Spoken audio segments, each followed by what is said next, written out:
とグッと深瀬釣りを自分の場合はしたくて入れて、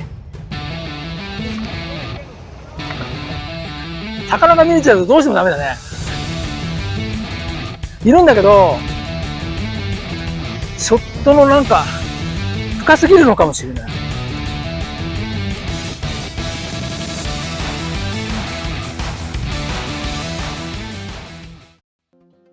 こんにちは、ダウン&アクロスの稲村です。今回はサイドストライカータイプ C という新しいタイプのニーフィングマーカーの紹介をします。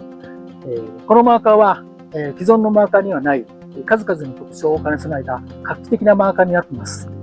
まずその特徴を紹介していきます。水面にぽっかりと置くタイプの一般的なマーカーは一見すると浮力と視認性の両立した非常に使いやすいマーカーの条件と言えるわけなんですが、水面に高く浮くがゆえにどうしても風の影響を受けやすくなっています。さらに、水面を点で捉えて浮くようなタイプのマーカーの場合には、水面上の微細な波の波動も拾いやすくなっています。捉えなくてはならないマーカーの挙動っていうのはいつも繊細でかつ微細な動きであることがほとんどです。マーカーにはストライク以外の挙動をなるべく発信させないということがとても重要になっています。サイドストライカータイプ C の特徴としてまず浮き方です。水面にべったりと張り付くように浮くことで風の影響が受けにくくなります。また点ではなく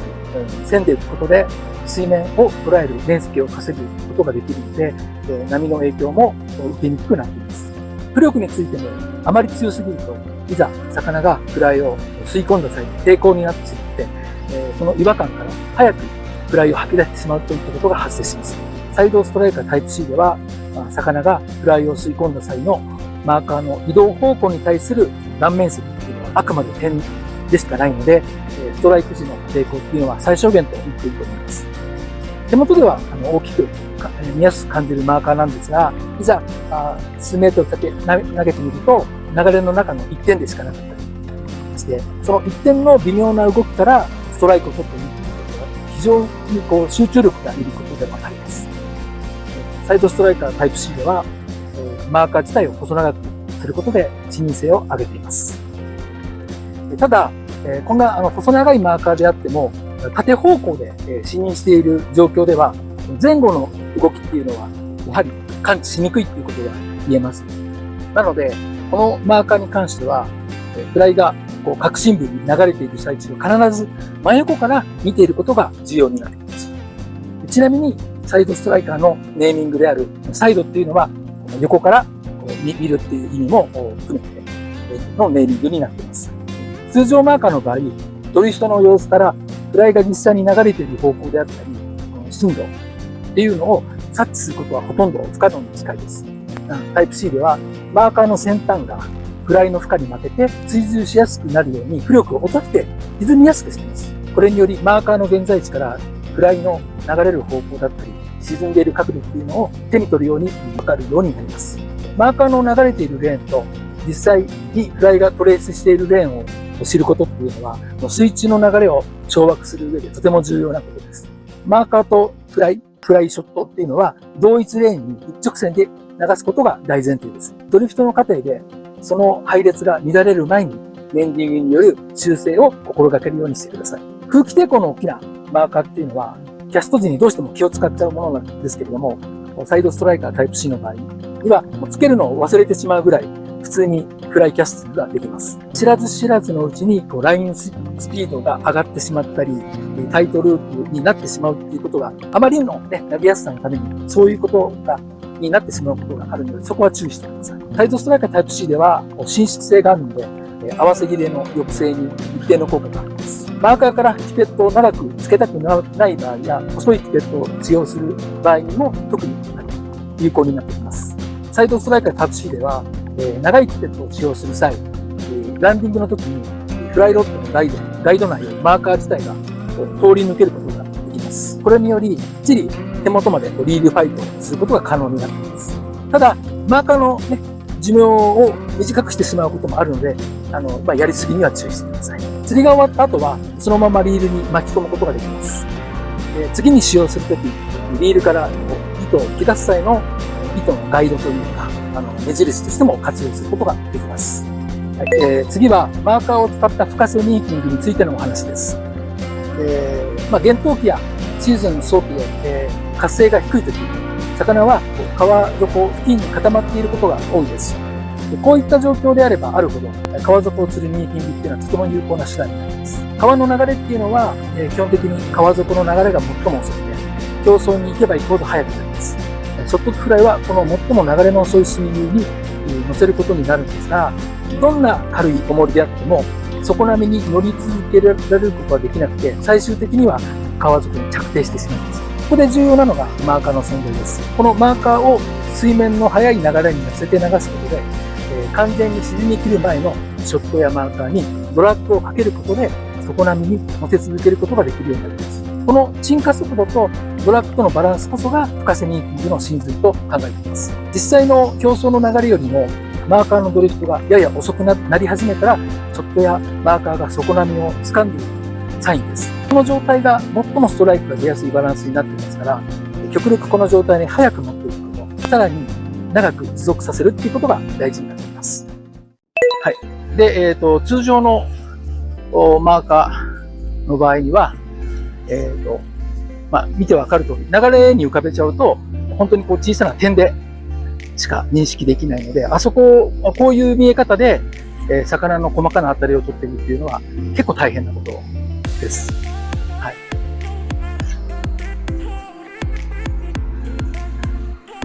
はい、マーカーの流れ方だけを見て、フライがどこを流れているかっていうのを、予測することっていうのはちょっと難しいものがあります。もう一回。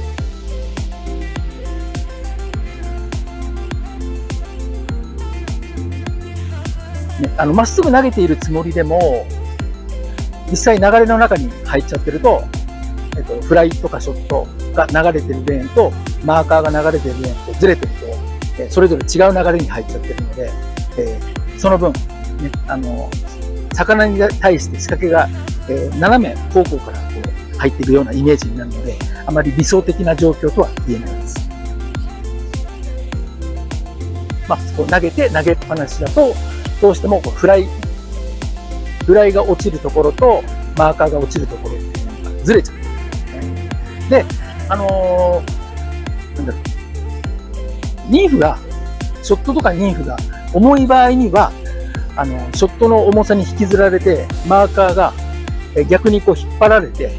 ショットフライの方にこう近づいてくれるっていう効果もあるので、普通にこう投げっぱなしにしても、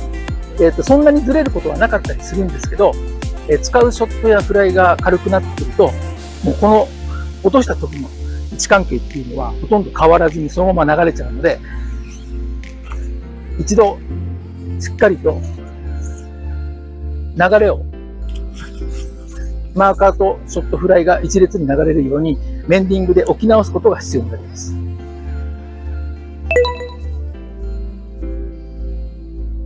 魚っていうのは、例えば厳冬期であるとかシーズンオフの、あとはシーズン初期で活性が低い時っていうのは川底にいることが固まっていることが多いんですよね。で、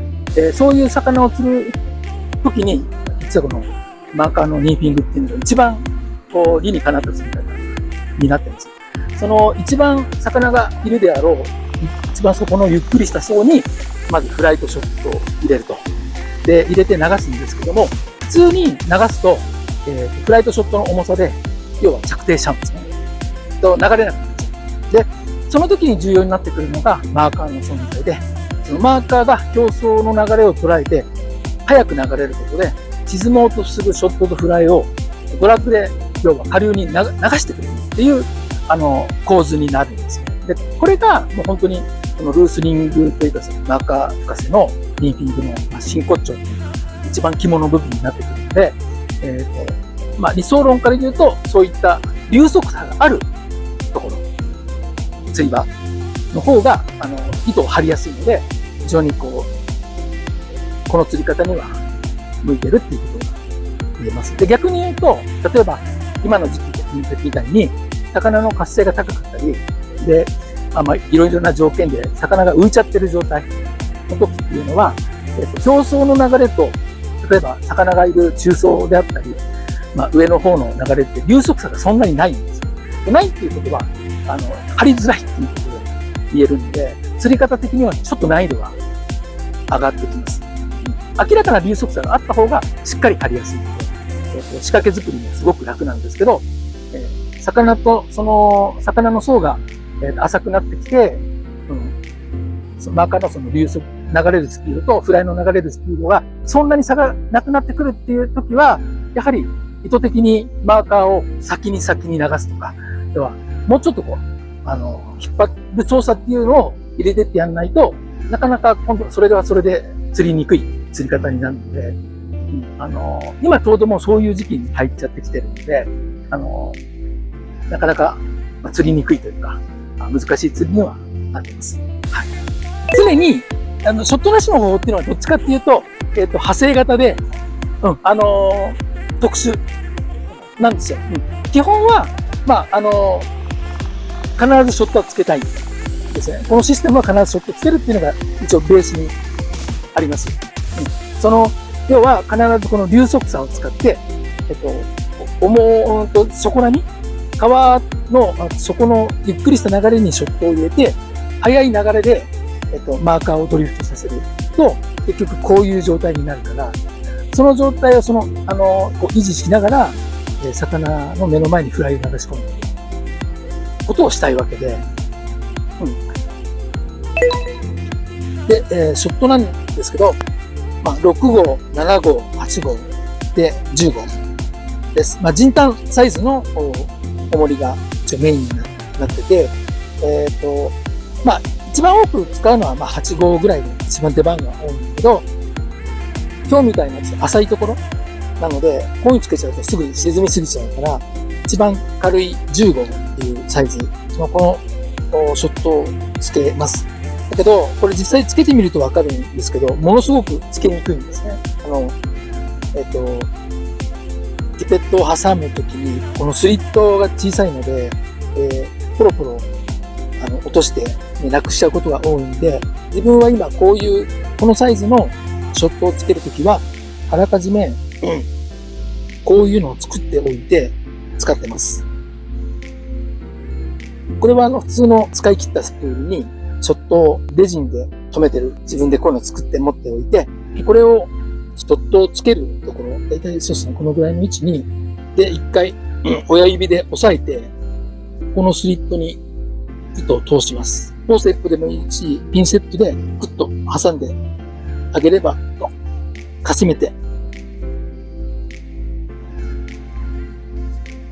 あげれば、つきます。で、このままでもいいんですけど、これがこう動いてこうフライまで下がっちゃうことがあるので、これを止めるのに、ちょっとこうつけてあげて、よいしょ。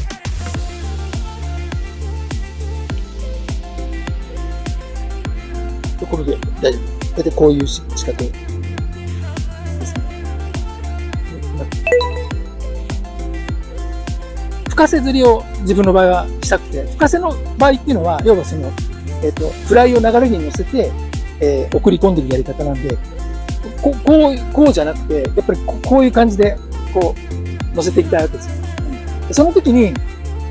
このフライの重さのバランスっていうのは、この間のピペットの流れの負荷を全部背負ってる形で、要はこう、たわみながら、こう、バランスを取りながら流したいっていう理想が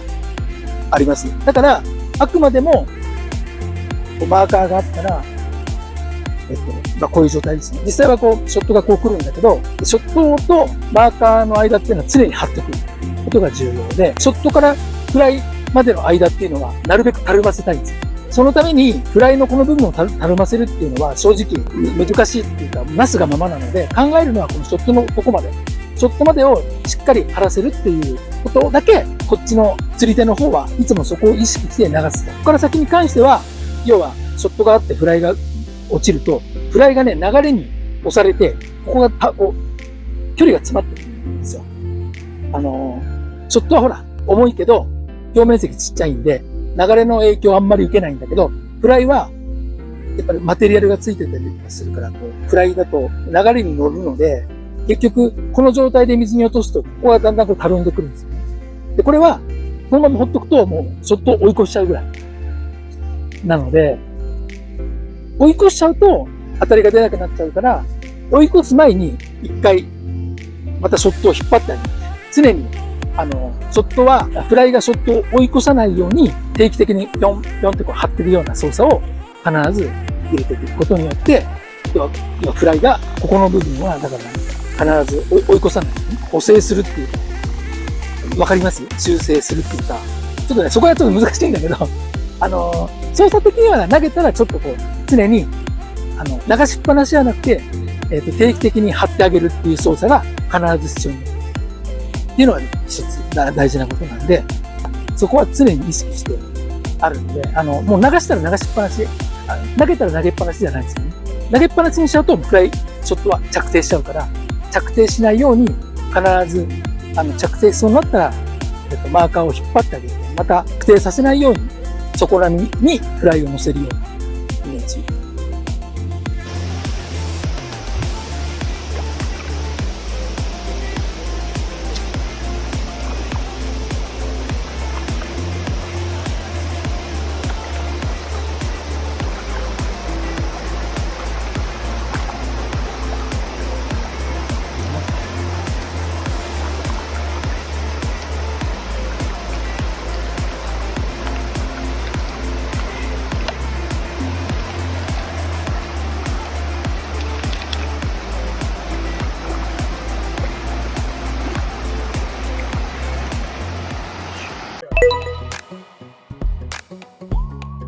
はい、今使ってるリーダーが、これが今8フィートの 7X かなになってます。一応リーダーは、そのまま、吊るしの状態で、接続して何も切ってもいない状態です、ね。で、先にサイドストライカーのマーカーを、普通に、クリンチノットかなんかで結んでもらって、この先に、スペットがつきます。スペットは、今日の状況だと、魚も、水面近くに浮いてる状況で、これでこうフライをこう沈めていっちゃうと、魚の下をフライが通る形になっちゃうので、そういう時はなるべくスペットを短くして、水面付近をニンフを漂わせるようなイメージの釣り方にしたいと思います。今、スペットが、今これ 9X で 0.25。ここら辺っていうのは8X でも、7X でも、魚の方は全然問題ないんですけれども、スペット細くするっていうのは、その糸を早くこう沈ませたいっていう部分もあるので、今日みたいに魚がこう、ちょっと浮いてるような時は、逆にこう、0.25 とかだと、すぐ沈みやすくなっちゃうので、逆にちょっといつもね、0.25 使ってるんですけど、今回は、0.85 をちょっと使って、長さなんですけど、本来ですと、1メートルとか 1.5 メートルっていう長さを取るんですけど、魚が浮いちゃってます。だから、ここで取るティペットの長さっていうのは本当短くて、25センチぐらいにしましょう。クリンチノットで。で、フライは、ウエイトがもう入っちゃってるフライだと沈みすぎちゃうので、ウエイトが入ってない非常に軽いニンフを結びます。で、サイズ的には18、16、18、20。そんなに、ちっちゃくする必要もないんですけど、ここら辺の使ってみよう。こういうフライですね。全然ウエイトは入ってないです。針もすごい細軸で軽いです。クリンチノットでもいいし、ループノットでも全然構わないですね。はい。で、今、これでセッティングが全部、できた状態です。マーカーが来て、こういうシステムになります。重要なのは、マーカーから手前は全部浮かせたいので、必ずフロータントをつけてください。一回全部つけちゃっても構わないんですけど、そこからずっとリーダーの方は必ずフロータントをつけて、よいしょ。つけます。はい。で、まず投げる前に、一回ちょっとチェックします。で、このフロータントがついた指で、マーカーからフライまではもう絶対触らないようにしてください。で、まずしっかりと、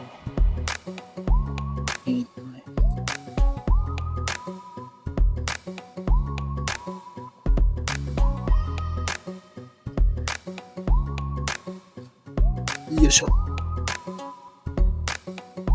まだ浮いてますよね。徐々にこう沈んでいく。一応今、どこだ？テストですね。で、しっかりと、まずしっかり沈めて、沈むのを確認してからいきます。まず基本はマーカーを先行させるドリフト。ですから、必ずフライが一番上流に落ちるようにですね。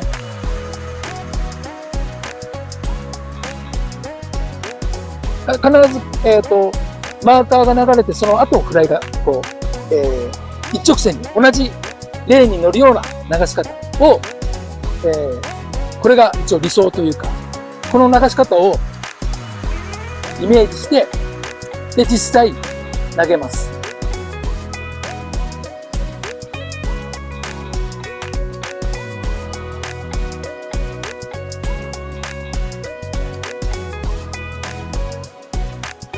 で、魚のいるところをしっかりと縦に入る。まだちょっとフライが馴染んでなくて、沈みきってないんで、軽く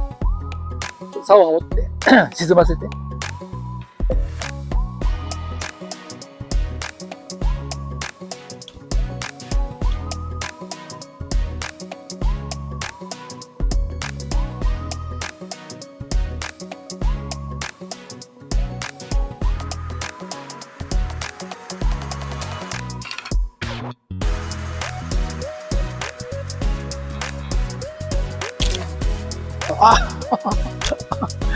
これでおしまい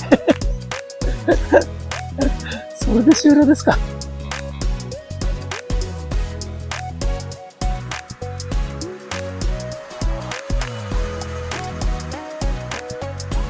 お、食った。食った。食がね、しっかりと。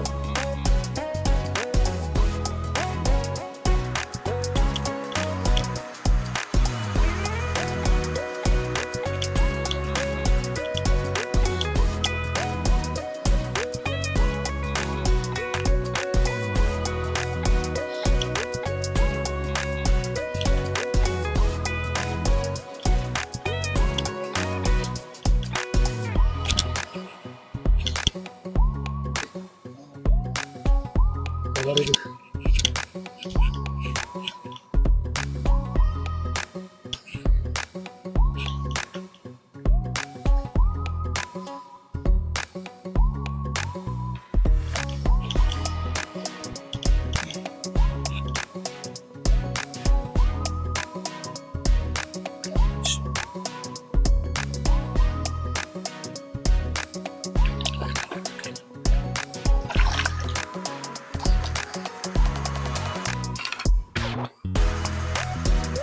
よいしょ。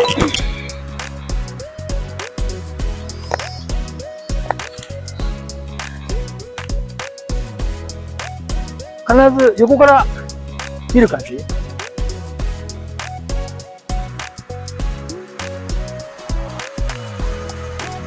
るね。大事ではないと思います。で、ここからベンディングを入れることによって、どんどん下流まで一気に流すこともできるので、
こっちが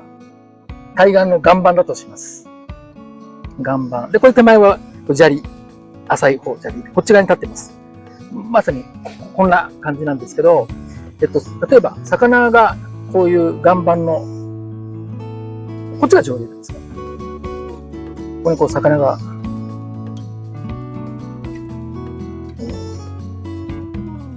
泳いでる。じゃあ、ここにいる魚を釣りましょうっていう時に、フライをどこに落とすかですね。で、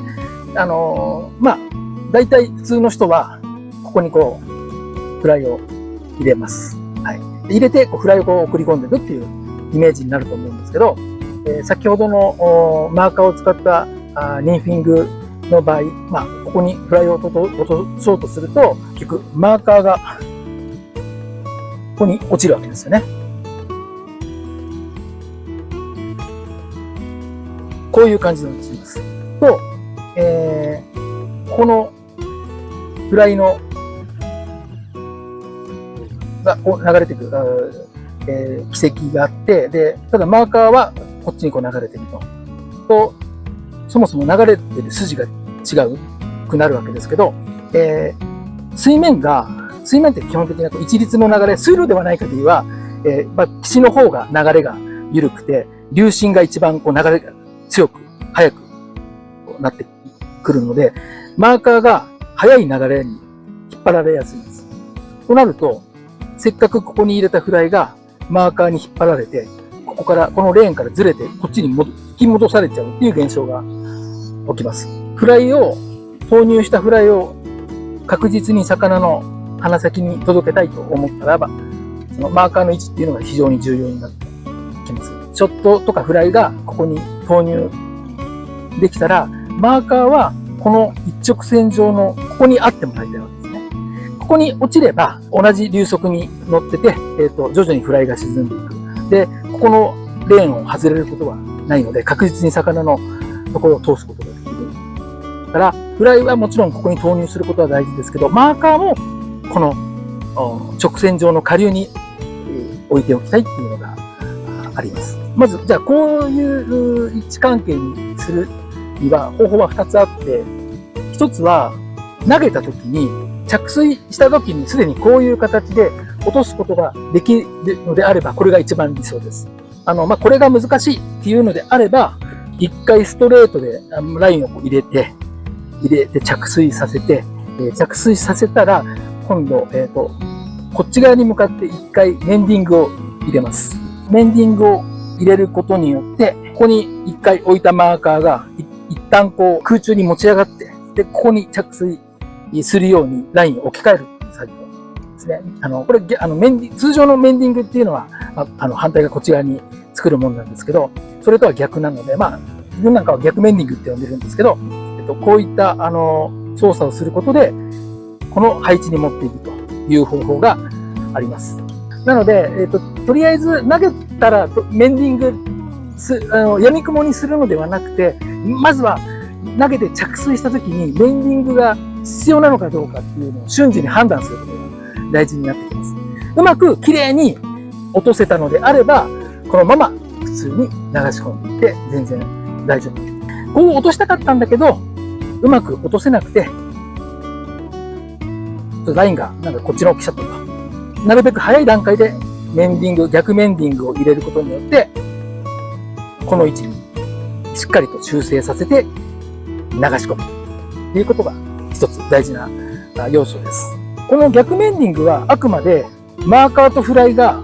こことフライショットとマーカーがとにかく一直線になるように流すように仕向けるのがまず1回目の逆メンディングです。このままの状態で流し込むと、今度はここのラインっていうのが流れの影響を受け始めて、これを引っ張ろうっていう力が働いてきます。そうすると、いい感じで流れているショット、マーカーを暴走させちゃうっていうことになるので、まず逆メンディングでこの形を作ったら、なるべく早い段階で、今度はここの部分のライン処理で、こっち側のメンディングを入れてあげるんですね。だからこういう形を作ります。こうすることで、ここの部分のスラッグをにスラックを作ることによって、ここのシステムの部分がさらに、これを保持したまま流すことができるので、まあ、欲を言えばというか、理想はメンディングは2回。1回目のメンディングはシステムをしっかり縦に入れるためのメンディング。で、2回目のメンディングはその状態を極力維持させるためのメンディング。考え方でやってます。